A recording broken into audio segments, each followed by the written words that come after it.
కొప్పర్తి కథావాహిని శ్రోతలకు స్వాగతం.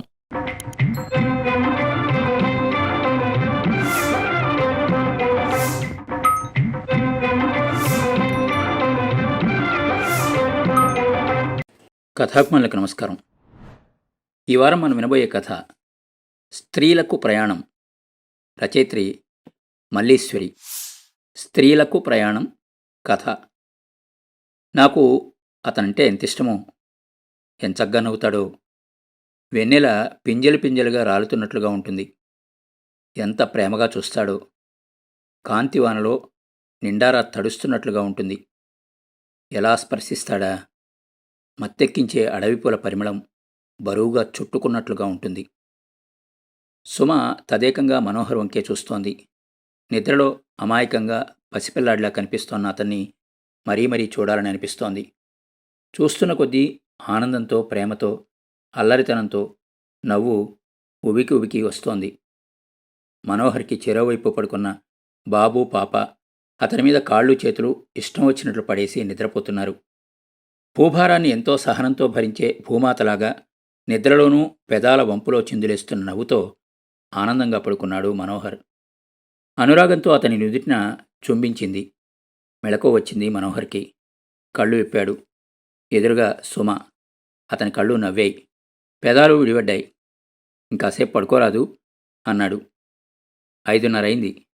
అతని నుదుటి మీద జీరాడుతున్న వెంట్రుకల్ని పైకి తోస్తూ అన్నది. అంటూ తన మీద పడుకున్న పిల్లల కాళ్ళు చేతుల్ని మెల్లగా తప్పించి లేచాడు. ఇద్దరూ ఉద్యోగస్తులవడం మూలంగా ఎవరి పనుల్లో వాళ్ళు పడ్డారు. ఇద్దరూ కలిసి వంట చేసుకుంటూ ఉండగా హఠాత్తుగా సుమకి ఓ విషయం గుర్తొచ్చింది.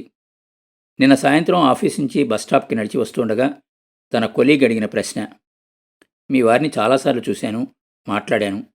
మీరంటే ఆయనకి అంతులేని ప్రేమ ఉన్నట్టుగా అనిపిస్తోంది. అసలు మీరంటే ఆయనకి ఎందుకంత ఇష్టం అని అడిగింది. తనకి వెంటనే ఏ సమాధానం చెప్పాలో తెలియలేదు. నవ్వేసి ఊరుకుంది. అవును, మనోహర్కి తనంటే ఎందుకిష్టం? తల తిప్పి అతని వంక చూసింది. చాలా ఏకాగ్రతతో క్యారెట్ని కట్ చేస్తున్నాడతను ముచ్చటపడుతూనే. మను, నేనంటే నీకెందుకిష్టం అడిగేసింది సుమ. తల తిప్పకుండానే ముసిముసి నవ్వులు రువ్వాడు. చేస్తున్న పని వదిలేసొచ్చి చెప్పవా గారంగా అడిగింది. అప్పుడు తల తిప్పి ఆత్మీయంగా ఆమె వంక చూశాడు. ప్లీజ్ బతిమాలాడుతున్న స్వరంతో అడిగింది. సుమ జవాబు చెప్పడానికి అతనే సంకోచించలేదు, ఆలోచించలేదు. చాలా స్పష్టమైన కంఠంతో, నీ వ్యక్తిత్వం అంటే ఇష్టం నాకు. నువ్వు నన్ను నగలు బట్టలు కొనిచ్చేవాడిలాగా చూడలేదు. నన్ను పిల్లల్ని నువ్వే పోషించు అనలేదు. మన బంధం పట్ల, అనుబంధం పట్ల చాలా శ్రద్ధగా ఉంటావు. కుటుంబాన్ని నడిపే బాధ్యత నాదొక్కడిదే అని నువ్వెప్పుడూ భావించలేదు. మనిద్దరిలో ఎక్కువ తక్కువ లేవన్న జ్ఞానాన్ని నీ సహచర్యంలోనే నేర్చుకున్నాను. అంతెందుకు, నువ్వు నీలా ఉంటావు, నన్ను నాలా ఉండనిస్తావు. అందుకే నువ్వంటే ఇష్టం చెప్పాడతను. చిరునవ్వుతో మొహం వికసించగా మళ్లీ పనిలో పడింది సుమ. 8:30 కల్లా తయారయ్యి ఆఫీస్కి బయలుదేరింది. హాలు దాటుతూ ఉండగా టీపాయ్ మీదున్న శుభలేఖ ఆమెని ఆకర్షించింది. అంత అందంగా ఉంది ఆ కార్డు. అది చేతిలోకి తీసుకుని చూస్తూ ఉండగా మనోహర్ వచ్చాడు. నా best friend Madhu marriage card అది. నిన్న ఆఫీస్కి వచ్చింది. వాడు ఉద్యోగంలో డెవలప్మెంట్ కోసం ఆ దేశం ఈ దేశం తిరుగుతూ 33 ఏళ్ళు వచ్చే వరకు పెళ్లి ప్రయత్నం చేయలేదు. ఇదిగో ఇప్పుడు ఆసక్తి కలిగినట్టుంది. రోజు ఫోన్ చేసి చెప్తూనే ఉన్నాడు 2 రోజుల ముందే రమ్మని. నీకు సెలవు దొరుకుతుందా? వెళ్దామా అడిగాడు. ఎక్కడా పెళ్ళి ఆసక్తిగా అడిగింది. మా పెద్దమ్మగారు ఊళ్ళోనే, ఏలూరు దగ్గర వట్లూరులో చెప్పాడు. సుమ పెళ్లికారుని ఓపెన్ చేయగానే అందులోంచి గులాబీ పువ్వు రంగులో అదే షేప్లో ఉన్న పేపర్ కింద పడింది. సుమ సంభ్రమంగా తీసి చూసింది. అందులోంచి స్త్రీలకు ప్రయాణం అన్న అక్షరాలు కనిపించాయి. ఇదేంటి ఆశ్చర్యంగా అడిగింది. నీకు తెలీదా? ఆ కార్డు లేకపోతే అంటూ ఏదో అనబోయి గబుక్కున మాటలు మింగేసి తడబడ్డాడు. వింతగా చూసింది సుమ. ఆమె పుట్టడం, పెరగడం అంతా వైజాగ్లోనే. మనోహర్ది విజయవాడ. చదువు నిమిత్తం ఆంధ్ర యూనివర్సిటీలో చేరి అక్కడ పరిచయమైన సుమని ప్రేమించి పెళ్లి చేసుకున్నాడు. ఇద్దరి కులాలు వేరు, ఆహారపు అలవాట్లు వేరు, ఆచార సంప్రదాయాలు వేరు. ఈ భిన్నత్వం తమ జీవితం మీద ఏ ప్రభావం చూపించకుండా ఉండడానికి ముందే మనసు విప్పి మాట్లాడుకున్నారు. ఇద్దరి మధ్య కుల ప్రసక్తి ఉండకూడదు. ఆరోగ్యాన్నిచ్చే ఆహారాన్ని తినాలి. ఇద్దరి మనసులు నొప్పించని ఆచారాల్ని పాటించాలి. అంతే. ఇప్పటి వరకు ఏ పొరపచ్చాలు లేకుండా జీవితం పూలబాణలా సాగిపోతోంది. ఏ మను, చెప్పు, అలా ఎందుకలా రాశారు? కార్డు మగవాళ్ళ పేరున వేస్తారు కదా. ఆడవాళ్ళు బాధపడతారని ఇలా చేశారా? నేనెప్పుడూ ఇలాంటి కార్డులను చూడలేదు. ఆడవాళ్ళని ఇలా గౌరవించేవాళ్ళు కూడా ఉంటారా? సుమ అంటూ ఉంటే మనోహర్ తల అటూ ఇటూ కాకుండా ఊపేశాడు. ఈ పెళ్లికి నేను తప్పకుండా వస్తాను డిక్లేర్ చేసింది సుమ. రత్నాచల్ ఎక్స్ప్రెస్లో ఏలూరు చేరుకున్నారు సుమ, మనోహర్, పిల్లలు. మధు స్టేషన్కి కారు పంపించాడు. ఆమె ఏలూరు ఎప్పుడూ రాలేదు. అందుకే కారులో వట్లూరు వచ్చేటప్పుడు తను డిగ్రీ చదివిన సిఆర్ రెడ్డి కాలేజీని సుమకి, పిల్లలకి చూపించాడు మనోహర్. నాన్న చదివిన కాలేజీని చూడడానికి విండో సీట్ కోసం పోటీ పడ్డారు బాబు, పాప.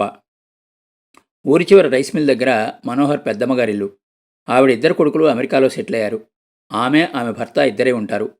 పెద్ద మండువాలోగిలిల్లు, చుట్టూ పొలాలు, వాటి మీద ఎగురుతున్న కొంగలు. ప్రాణం లేచొచ్చింది సుమకి. మనోహర్ పెద్దమ్మ శాంతమ్మ సుమని ఆప్యాయంగా పలకరించింది. మర్నాటి ఉదయం పిల్లలు పొలంలో ఉన్న బోరు దగ్గర నీళ్లకుండీలో స్నానం చేయాలని ఉబలాట పడ్డారు. సుమకు కూడా ఉత్సాహంగా అనిపించింది. నలుగురు కలిసి పాలేర్ని వెంటబెట్టుకుని శాంతమ్మకి చెప్పి బయలుదేరుతుంటే, నువ్వు వద్దులేమ్మా యథాలాపంగా సుమతో అన్నదామె. ఏమత్తయ్యా? తెల్లబోతూ అన్నది సుమ. మనవైపు ఆడాళ్ళు పొలాలకెళ్లరు. ఎవరికన్నా తెలిస్తే నవ్వుతారు. మను, నువ్వెళ్ళిరా అన్నదామె. మొహం ఎర్రబడింది సుమకి. పొలం వెళ్లడం తప్ప? మనోహర్ వైపు చూసింది. మనోహర్కి ఏం చెప్పాలో తోచలేదు. పాలేర్ని పిల్లల్ని తీసుకునెళ్ళమని చెప్పి మనోహరు ఆగిపోయాడు. ఈసారి ఆశ్చర్యపడ్డం శాంతమ్మ వంతైంది. సుమ ఎందుకు డల్ అయిందో అర్థం కాలేదు. ఆ అమ్మాయి మంచి కోసమే కదా తను చెప్పింది అని అనుకుని సుమ వెంటే తిరుగుతూ ఏవో కబుర్లు చెప్పి నవ్విస్తూ సుమని మామూలు స్థితికి తీసుకొచ్చింది. మనోహరు మధుని కలిసి వస్తానని వెళ్ళాడు. పెళ్లి రాత్రికే. పెళ్లి కూతురిది కూడా ఈ ఊరే. అందుకే పెళ్లికి ఇంకే ఊరు వెళ్లాల్సిన అవసరం లేదు. సుమ, శాంతమ్మ కూర్చుని మాట్లాడుకుంటుంటే ముతకబట్టలు ధరించిన ఒక 50 ఏళ్ల వ్యక్తి వచ్చి వాకిట్లోంచే శాంతమ్మగారు అని పిలిచాడు. లోపల నుంచే కేకేసిందామె. ధనకోటేశ్వరరావు గారి అబ్బాయి మధుబాబు పెళ్లి సందర్భంగా ఈ పొద్దున్న మగోరికి భోజనాలు, తప్పకుండా రావాలి. పాఠం చదివినట్లుగా చెప్పి వెళ్ళిపోయాడు. నిర్ఘాంతపోయి విన్నది సుమ. మగవాళ్ళకి భోజనాలేంటి?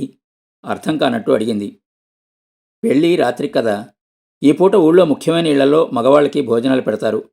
మీ మామయ్య, మను, బాబు వెళ్తారు. నీకు, నాకు, పాపకి వంట చేస్తానులే అని శాంతం అంటూ ఉంటే అయోమయంగా చూసింది. తను పెళ్ళైన ఇన్నేళ్లలో మొదటిసారిగా తమ కుటుంబంలో ఒక విషయంలో ఇద్దరికి అర్హత ఉండడం, మరో ఇద్దరికి అర్హత లేకపోవడం చూస్తోంది. ఆడవాళ్ళని ఎందుకు పిలవరు? అసంకల్పితంగా అడిగింది. ఊరంతా భోజనాలు పెట్టలేరు. అదిగాక కుటుంబం పెద్దని, అతని వారసుల్ని అందరూ గౌరవించాలి కదమ్మా అంది శాంతమ్మ. మనసు మెలిపెట్టినట్లయింది సుమకి. అలా పిలవలేనప్పుడు బాగా ముఖ్యులనుకున్న 10-15 కుటుంబాల్లో అందర్నీ పిలుచుకోవచ్చు కదా అన్నది సుమ. పదునుగా ఉన్న ఆమె కంఠస్వరం విని నివ్వెరపోయింది శాంతమ్మ. సుమ భావాలు ఆమెకి అర్థం కాలేదు. దిగులుగా కూర్చుంది సుమ. కాసేపటికి మనోహర్ వచ్చాడు. అతనికి తనకి మధ్య ఏదో దూరం ఏర్పడినట్లయింది. మధు వాళ్ళ ఇంట్లో మొగాళ్ళకి భోజనాలురా, మీరు వెళ్తారుగా అన్నది శాంతమ్మ. మనోహర్ మొహం చిన్నబోయింది. తనని పట్టుకుని ఉయ్యాల ఊగుతున్న పాపని గుండెలకి హత్తుకుని సుమవంక ఆర్తిగా చూస్తూ, ఇక్కడే చేస్తాను, రాత్రికి అందరం కలిసి వెళ్తాం చెప్పాడు. కొంచెం మనసు తేలికపడింది సుమకి. మనోహర్ భోజనం చేసి కాసేపు పడుకుని లేచి మధు వాళ్ళింటికెళ్తూ సాయంత్రం 7 రెడీగా ఉండమని చెప్పాడు. మనోహర్ అటు వెళ్ళగానే, 7 చెబుతారు గాని మగాళ్ల బంతుల వేసరికి 9 దాటుతుంది. నువ్వు 8:30కి వెళ్తే సరిపోతుందిలే అన్నది. మగాళ్ల బంతులేంటి? మళ్ళీ ఏం వినాల్సి వస్తుందని బితుకుబితుకుంటూనే అడిగింది. ముందు మగాళ్ల భోజనాలు అయ్యాకే ఆడవాళ్ళకి భోజనాలు పెడతారు. ఎందుకలా? సుమ అడిగింది. ఎందుకేంటి? మగాళ్ళు తిన్నాకే కదా ఆడాళ్ళు తినాలి అన్నదామె. కళ్ళప్పగించింది సుమ. ఆమెకి తను ఎంత అజ్ఞానంలో ఉన్నదో అర్థమైంది. తను బాగున్నట్టే లోకం అంతా బాగుంటుందని అనుకున్నది. లోకంలో అంతా సుఖంగా లేరు. మరీ ముఖ్యంగా ఆడాళ్ళు గౌరవంగా జీవించడం లేదు. సాయంత్రం 6 వరకు అన్యమనస్కంగానే గడిపి స్నానం చేసి తయారయ్యి శాంతమ్మ దగ్గరికి ఇచ్చి, మీరు రెడీ అవ్వండి అన్నది సుమ. మాకు స్త్రీలకి ప్రయాణం లేదమ్మా, నేను రాను, మీ మామయ్య వస్తారు అందామె. సుమకి తను చూసిన శుభలేఖ, అందులోని స్త్రీలకి ప్రయాణం కార్డు గుర్తొచ్చింది. ఏదో లింక్ అందుతోంది. మనసులో అనుమానం సుళ్ళు తిరుగుతోంది. అలా ఎందుకు రాస్తారు అడిగింది సుమ. స్త్రీలకి ప్రయాణం అని ఉంటేనే ఆడవాళ్లు పెళ్లికి వెళ్ళాలి, లేకపోతే కేవలం మగాళ్లే వెళ్ళాలి చెప్పింది శాంతమ్మ. తలంతా హోరు. ఇదేంటి, ఇలా అవమానించడం ఏంటి? ప్రతి అంశంలోనూ తేడానే. అది కాదు ఆమెనంతగా బాధపెడుతున్నది. అతని చుట్టాల ఇళ్ల నుంచి స్త్రీలకి ప్రయాణం లేని కార్డులే ఇప్పటి వరకు వచ్చాయి. అంటే వాళ్ళెవరికీ మనోహర్ కావాలి గాని తనక్కర్లేదు. అన్నింటికన్నా ముందు వాటిలో 2-3 పెళ్లిళ్ళకి మనోహర్ వెళ్ళాడు. అంతేకాదు, రాజమండ్రి పెళ్లికి వెళ్తూ బాబుని వెంటపెట్టుకుని కూడా వెళ్ళాడు. అంటే అతను బాబు ఒకటి, తను పాప ఒకటే. పాపకి తనకి లేని కొన్ని అర్హతలు వాళ్లకున్నాయా? గుండె బరువుగా మారింది. పెరట్లో నూతిగట్టు మీద కూర్చుని ఆలోచిస్తోంది సుమ. బాబు పాప తూనీగల్లాగా ఎగురుతూ ఆడుతున్నారు. ఇద్దరినీ పట్టి పట్టి చూసింది. తనకేమీ తేడా కనిపించలేదు. లోకానికి ఎలా కనిపిస్తోందో దిగులుగా అనుకున్నది. దూరం నుంచి మనోహర్ ఆత్రంగా తనవైపే రావడం కనిపిస్తోంది. అతని ప్రేమలో కల్మషం లేదు, అది తనకి తెలుసు. కానీ అతను తనని అక్కర్లేదనుకున్న వాళ్ళ దగ్గరికి వెళ్ళాడు. ఏంటి సుమ, డల్గా ఉన్నావు? ఆమె తలని మురుతూ అడిగాడు. అతని కళ్ళలోకి లోతుగా చూసింది. తన పట్ల ప్రేమతో స్వచ్ఛంగా ఉన్నాయవి. స్త్రీలకి ప్రయాణం ఉంది కాబట్టి నన్ను తీసుకొచ్చావు కదూ అడిగింది. విస్తుపోయి చూశాడు మనోహర్. నేను పాప వద్దనుకున్న వాళ్ళ కోసం నువ్వు బాబు వెళ్ళారు ఆవేదనగా అన్నది. అతని కళ్ళు బాధతో విలవిల్లాడాయి. నేనంత దూరం ఆలోచించలేదు. నేను పుట్టిన దగ్గర నుంచే ఈ సంస్కృతి ఆచారాల్లో లీనమైపోయాను. వాటిని పాటిస్తున్నాను అని అనుకున్నాను. మనోహర్ చెబుతూ ఉండగానే అతని మాటల్ని మధ్యలో ఆపేసి, నీకు తప్పుగా అనిపించలేదా ఆరాటంగా అడిగింది. అతను అంతర్ముఖుడయ్యాడు. ఈ పద్ధతి ఒక కుటుంబాన్ని ఆడ మగ పేరుతో రెండుగా విడగొడుతున్నట్టు నీకు అనిపించడం లేదు? మగాళ్ళని మాత్రమే భోజనాలకి పిలిచే సంస్కృతి, స్త్రీలకి ప్రయాణం అని చెబితేనే తప్ప వాళ్ళు పెళ్ళిళ్ళకి బయలుదేరలేని దుస్థితి, ముసలాళ్ళైనా గర్భిణులైనా చిన్నపిల్లలైనా మగాళ్ళు భోజనం చేస్తే తప్ప వాళ్ళు చేయలేని పరిస్థితి, ఇవి నీకు నచ్చాయా? ఇందులో లీనమవడం నీకిష్టమా ప్రశ్నించింది సుమ. మనమేం చేయగలం అసహాయంగా అన్నాడు మనోహర్. చేయగలం. కనీసం మన కోసం, మన సంతృప్తి కోసం ఏదో ఒకటి చేయగలం. ఈ వివక్ష లేని చోటికి మనం వెళ్తాం. ఈ వివక్ష కూడదని అందరికీ చెబుతాం. నవ్వుతారా? నవ్వని. ఆడవాళ్ళని కించపరిచే ఇలాంటి సంప్రదాయాల్ని రూపుమాపడానికి కృషి చేశామన్న సంతృప్తి మిగులుతుంది అంది సుమ. సాలోచనగా తలూపాడు మనోహర్. మధు ఈరోజు మనిద్దరినీ పిలిచాడు కాబట్టి అమ్మయ్య, స్త్రీలకు ప్రయాణం ఉందని నేను బయలుదేరొచ్చు. కానీ నాలాంటి ఆడవాళ్ళనే చాలామందిని అవమానించారు. అందుకే ఇప్పుడేం చేయాలో చెప్పు అన్నది సుమ. లేచి నిలబడ్డాడు మనోహర్. ఈరోజు రాత్రికే బస్సులో వైజాగ్ వెళ్ళిపోదాం. తర్వాత ఫోన్లో అతనికి మన ఫీలింగ్స్ చెప్తాను అన్నాడు. సుమ హృదయం తేలికైంది. అందుకే నాకు అతనంటే ఎంత ఇష్టమో. స్త్రీలని, మనుషుల్ని ఎంత బాగా గౌరవిస్తాడో. హిమాలయ పర్వతం కళ్ల ముందు నిల్చున్నట్లుగా ఉన్నది.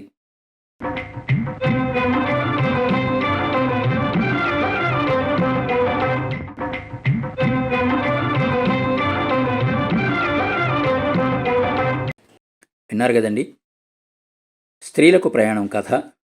రచయిత్రి మల్లీశ్వరి. ఈ కథ ఆగస్ట్ 2005వ సంవత్సరం పత్రిక మాసపత్రికలో ప్రచురించబడింది.